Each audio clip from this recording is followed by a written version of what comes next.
See me? Welcome, Warren. So good to see you. We've been Good having morning. some, good morning. We've been having some lovely conversation as we look forward to you joining us. So thank you for being here this morning. My apologies. I was getting ready for 10 o'clock our time. I didn't calculate the change in time with Central. No, my apologies. Thank you for being here. I didn't get to formally introduce you, but I know we're limited on time. So I just want to say that we're so grateful that you're here to speak about your new memoir you penned called Activist, noun, a person who works to bring about political or social change. Such an honor to have you here. I'll let you jump right in. Thank you. Well, thank you very much, and I welcome the opportunity to speak with your group. The name of the book, Activist, and somewhere along the way when you're writing a book, the question comes up about the title. So I thought about a lot of different things relative to what to call the book from when push comes to shove and any number of different topics. But then I thought about the work that I describe in the book, which is really being an activist. And I was very conscious that I didn't call the book The Activist. It's activist with a lowercase a, AC, and is broken up in syllables. And the reason I added the subtitle, noun, somebody that works for social and political change, is because that's what I hope to inspire relative to the book is people's activism.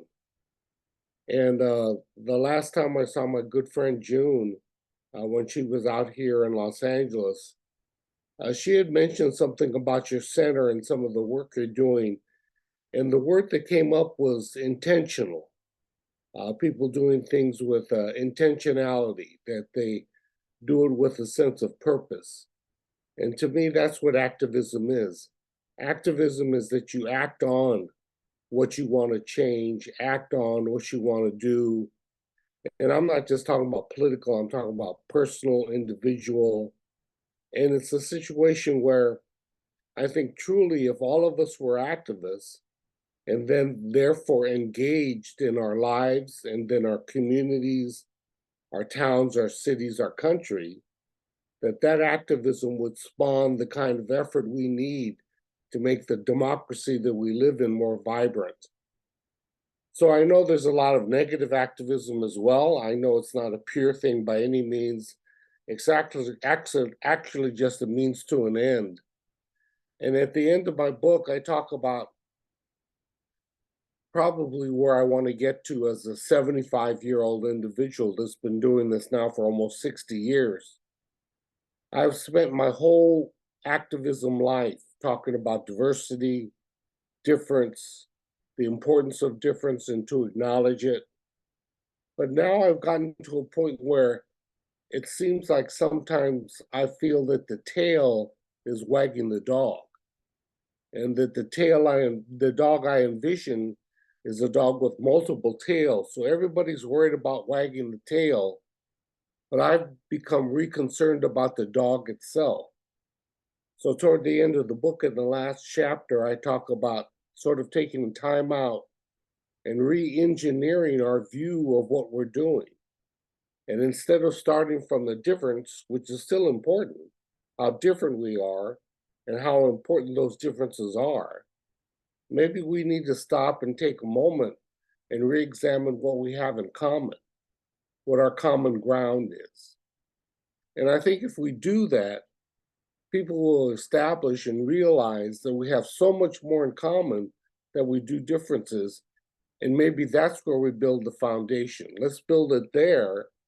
And then as the structure grows, we can talk about different compartments or departments in the building that are referenced relative to difference. So it's been an interesting process. I have to stop myself sometimes and say, wait a minute, are you the old guy standing at the screen door hollering to the kids to stay off the grass and all these young people and what they're doing and what they're not doing? Have you turned into a Republican of all things? And I stop and pause and realize that what I'm returning to is the basics. And the basics are what we have in common. So I'll share one other example. In the broader community in the country, one issue has been coming up about critical race theory related to ethnic studies, the study of people of color primarily. That's the roots of it.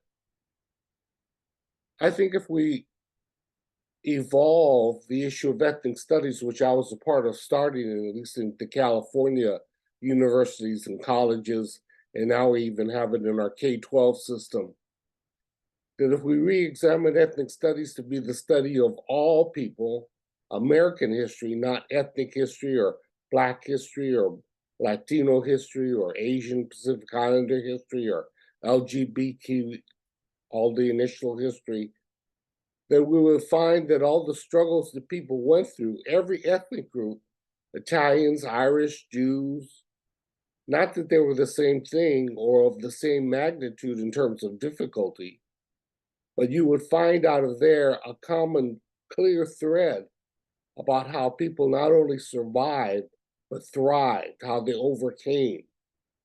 And that to me is what ethnic history is about. It's not individual paths or individual histories, it's an intertwined history. And we have to start looking at our ethnic histories in the context of what's taking place in the country at large. So as one group may be immigrating to the United States like the Italians in the 1840s, the Chinese are entering the United States around the same time, but on the West Coast. And as these ethnic communities start changing the population of our country into what it is now, we have this American phenomena that's interactive. And so the issues for me are to look at our differences, understand as best we can, but as activists, we need to engage not only around our issues of our own groups, but how those issues intersect with other groups. So I know a very important term these days is Black Lives Matter. And in some of the work I've done, if you said that all lives matter, people would say, wait a minute, let's not talk about that. Let's talk about Black Lives Matter. Well, the reality is all lives matter. Black lives just haven't mattered enough. That's the problem. And all lives matter is a really important thing because ultimately, when you talk about activism, activism to me is a means to an end.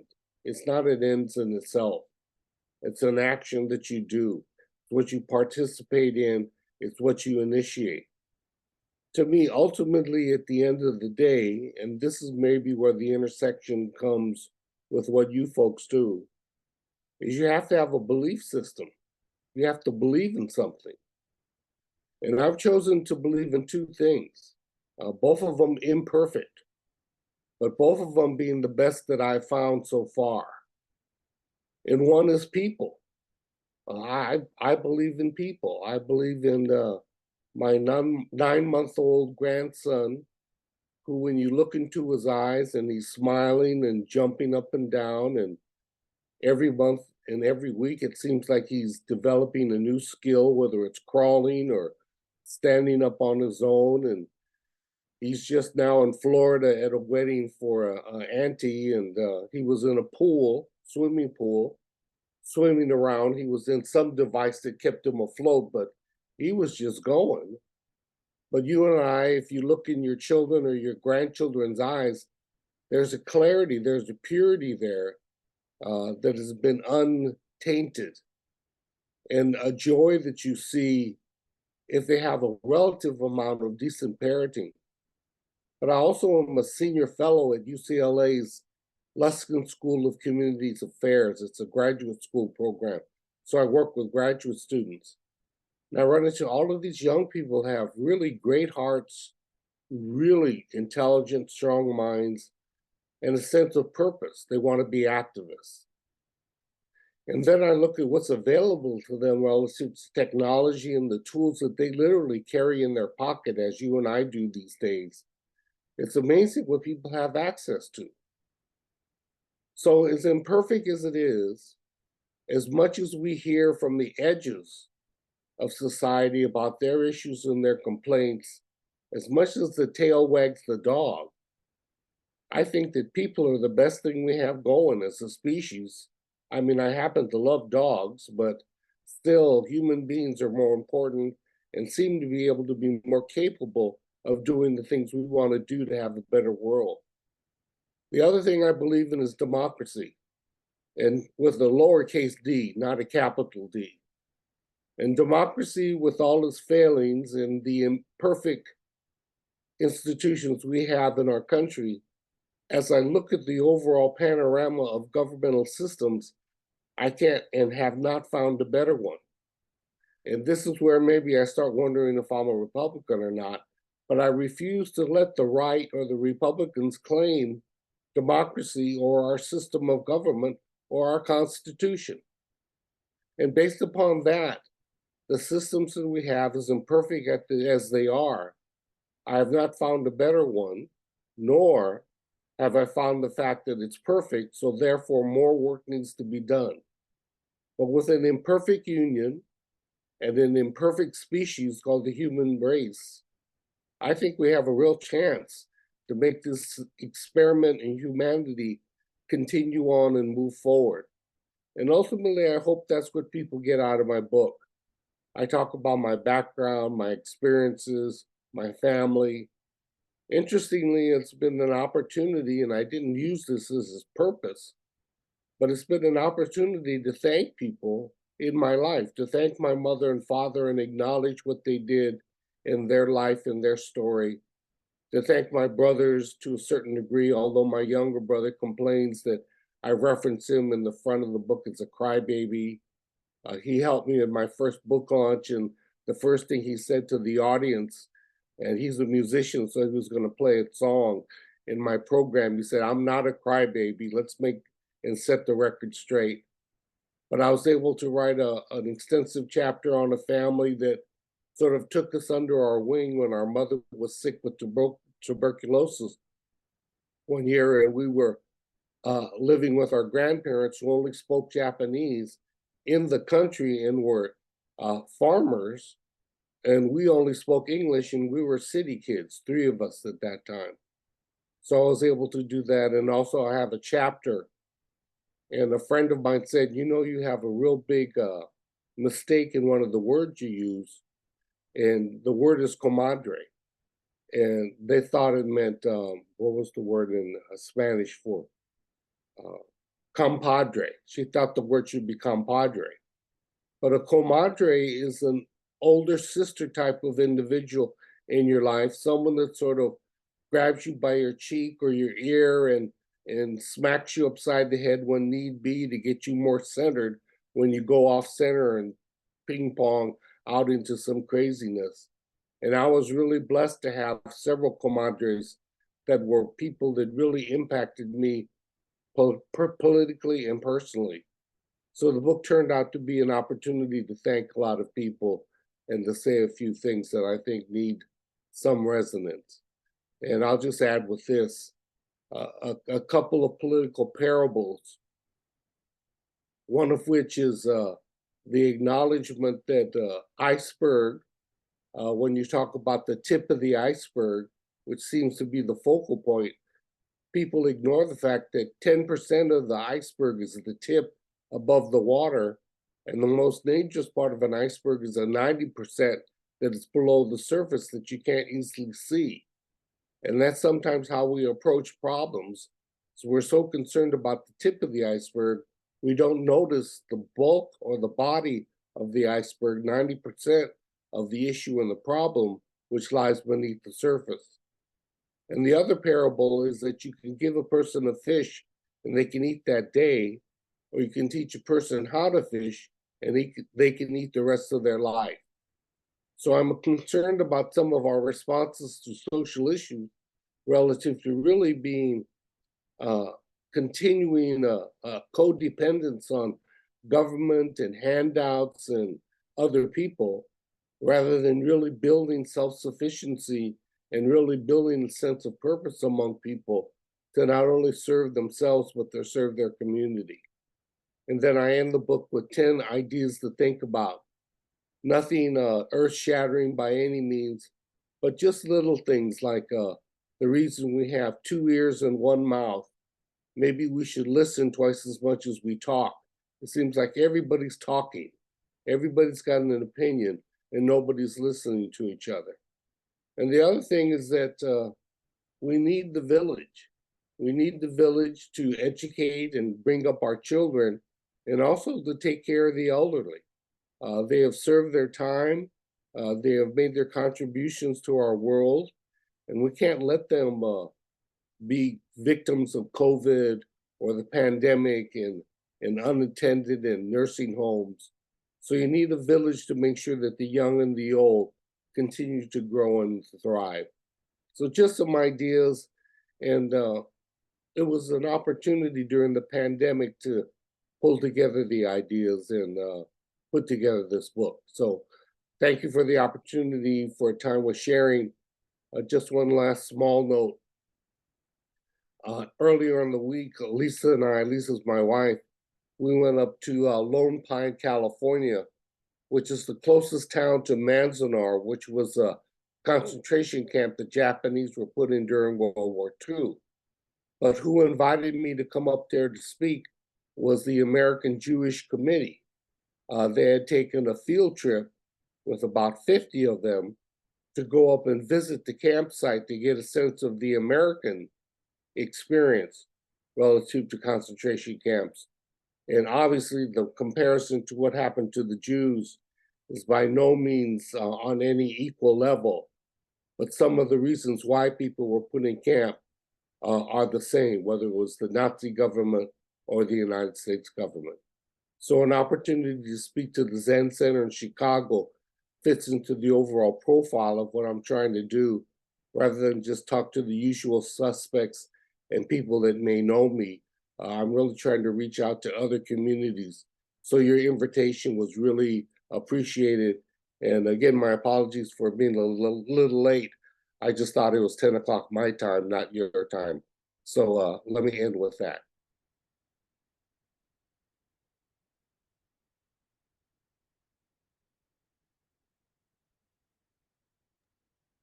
Warren, it's lovely to see you. I haven't seen you for many moons. I think it might have been the wedding, your wedding to June. Yeah, that was a long that was time a ago. long time ago. 35 years. It's lovely to see you're still kicking with vim and vigor. Yeah.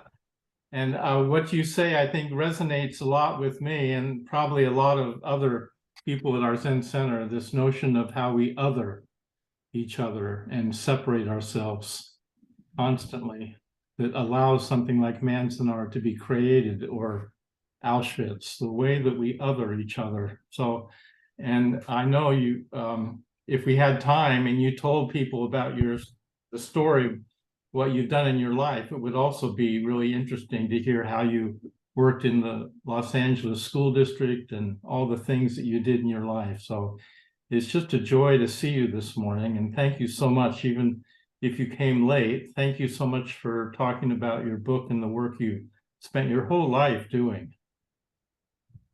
If someone texts me the address for the Zen Center, I'll send out several books so people can look at it at their leisure and read it if they'd like. Thank you, Warren. Can you hear me okay? Yes, I can, Jude. Yeah, all right. Well, wonderful to have you here, even though brief.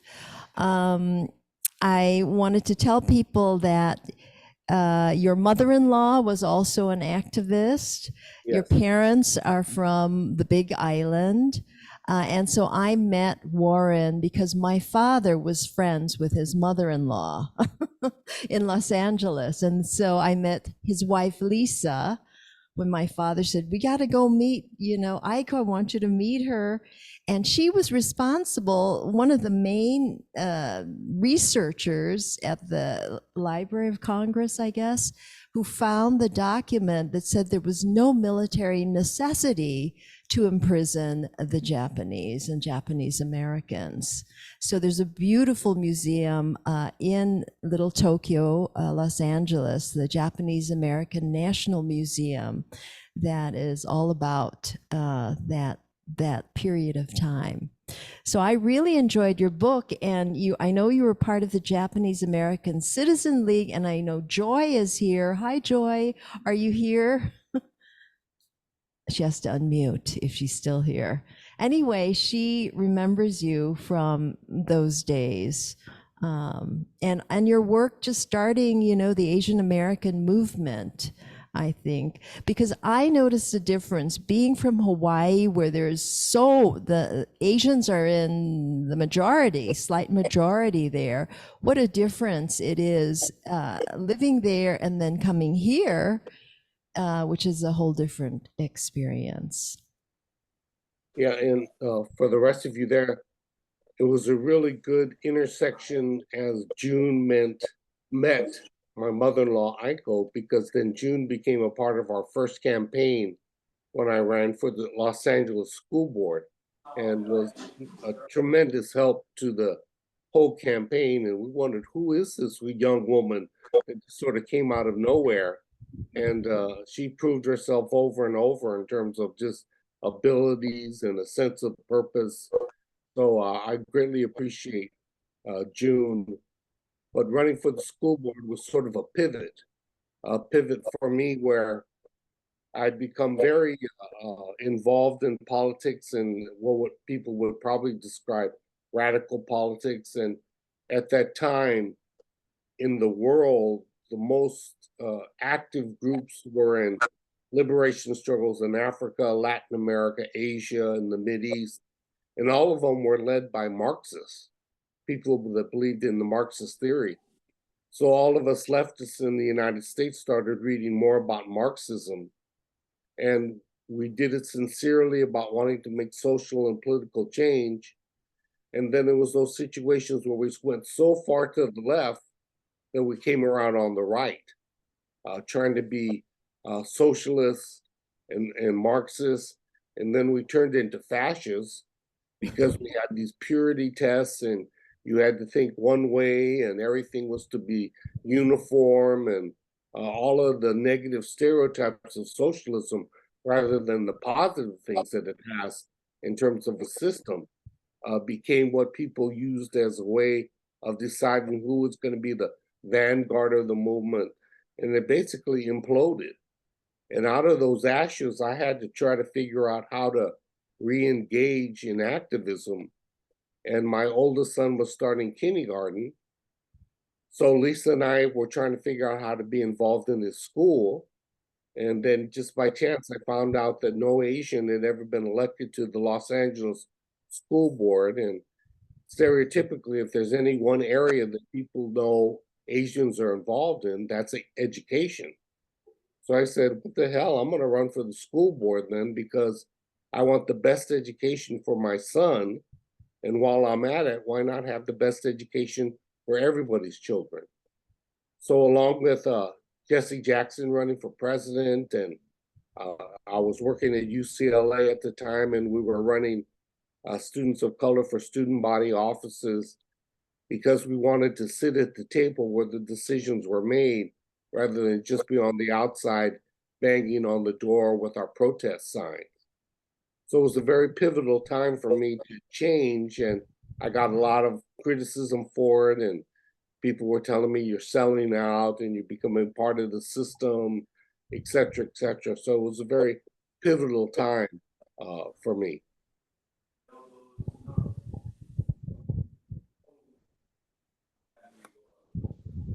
Do we have any other questions or comments? I see Joy online. Go right ahead. Warren, I'm reading your book, and I really find it so interesting. And I was very actively involved in the JCL Chicago chapter about 10, 11 years with Bill Yoshino, a Midwest director. And it was during the redress and reparations time that I was so fascinated to be involved. But I really wasn't doing a lot. I left it to the senior members of our chapter. Shigwakumatsu, Chie Tomihiro. And I enjoyed with your book, Yuri Kochiyama, Stokely Carmichael, and I met Yuri in DC in a protest of U.S. intervention in Central America, and I wanted to meet her, and so I'm glad I had the opportunity to meet her. So I really enjoyed your book, Warren, and I'm in the section of when you're entering political office. Interestingly, Joy, I'm a part of a workshop in the JCL National Convention next month, June or July. LA, July, yeah. So there's going to be a workshop on Japanese American activism. I think my book is going to be a part of the backdrop, but there's going to be other people on the panel that came out of that time. Working for the Japanese American Citizens League, to put it in a context, is sort of like the NAACP. So it was a long-standing civil rights organization, and the president at that time was of the second generation, Nisei. And he had heard about this movement beginning among primarily the Sansei. I'm a Sansei Yonsei. So he came out to Los Angeles, and at that time, the district director was a younger guy named Jeff Matsui, who we worked with, and they brought the national president, Ray Uno, to meet with me. And they said, you need to meet with this radical guy. He's a loud voice and he's rocking the boat, which is totally contrary to pretty much Japanese American survival. Japanese American survival mechanisms were keep quiet, keep your head down, work hard. Very, very good tactics that served us well. Being put in camp reinforced all of those things about sort of accepting your reality, which in Japanese is called shikata ganai. And the other one is to persevere, to come on. So those were the survival mechanisms that have served our community well. And there's this new next generation coming up with me being one of them, speaking up loudly because we were influenced by the Black Power movement and the Civil Rights movement and what was going on in other communities. So hearing Stokely Carmichael speak, he said the most important thing for Black people to do was to define themselves for themselves and by themselves. And most people know that he is one of many that helped coin the term Black Power. Well, I knew I wasn't Black, but I had an epiphany where I took out Black and I put in Oriental, the term of the time, and it told me the very same thing. If I didn't want to live up to the stereotypes or assumptions that people had of me as an Oriental, then I needed to redefine myself. So to redefine myself, I needed to go back to my family and that history and my community and the impact of Asian Pacific Islanders in America. But I found it a universal principle that you could take any group and put it in there. And if you didn't want to live up to the stereotypes that people had of you or your group, you needed to redefine yourself based upon your community, your history, your family. And that to me is sort of the roots of ethnic studies. Ethnic studies is not just talking about great people that did great things on this date and at that time. Ethnic studies is about ordinary people doing extraordinary things. And then everybody's family, and this is one of the things I'm promoting along with my book, is to get people to write their memoir, to write their story.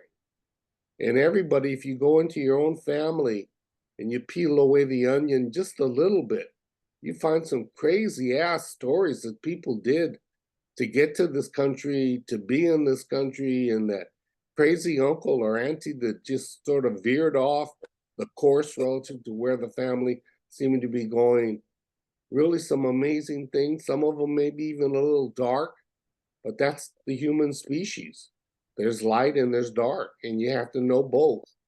And so that's another thing I'm promoting. People write their own story, because what people are finding, in my opinion, these days is, and that's why I wrote a book, is we have to get beyond the screen.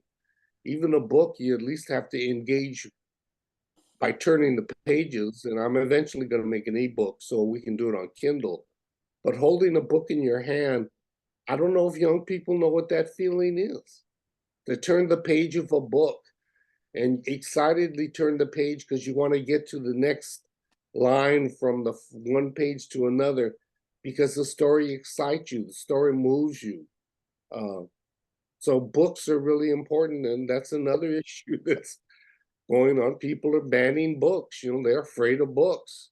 Ultimately, they're afraid of information. So that's another thing I'm promoting, is people really need to write their memoirs, and we need to add it as a part of the folklore of our time. Well said. Thank you, Warren. Thank you, Warren, so much. Really appreciate your coming. And I think you're frozen over there. Anyway. Oh, no, you're okay. All right. Thank you so much for coming. And, My pleasure. Yeah. Great to see everybody there. Yeah. Great to see you. Thank you. Thank you. Thank you, you, Warren, Warren. for being Thank here. you. Take care. Enjoy the Okay. Sunday, everyone. Thank you. All right.